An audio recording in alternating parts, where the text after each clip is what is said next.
How are policies and regulations impacting the environment?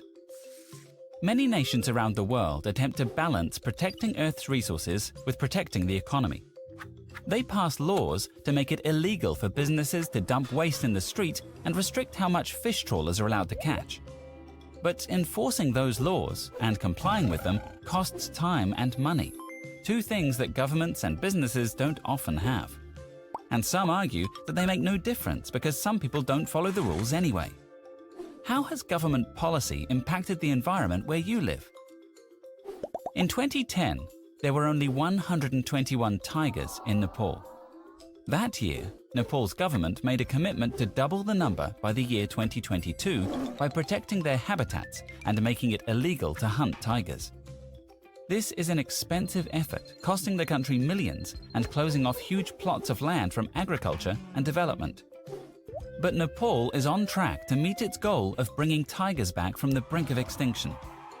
How would you decide when a species is worth the cost of protecting? Let's say you live in Australia and you just got your driver's license. You're excited to start driving, but you may not be able to drive your grandfather's old car because the vehicle doesn't meet government standards. In Australia, fumes emitted by cars amount to 10% of the country's overall greenhouse gas emissions. That's why the government limits how much CO2 your vehicle is permitted to discharge. And that means you have to spend money on a new car.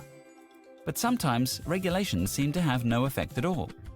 Between 1990 and 2015, transport emissions actually increased in Australia by 52%, and that figure is predicted to rise 9% by 2030. How can we measure the success of these policies? We've learned how policies and regulations can protect the environment, and how sometimes they can muddy the water and even seem to have no effect at all. How would you decide when to protect a resource and when to protect industry?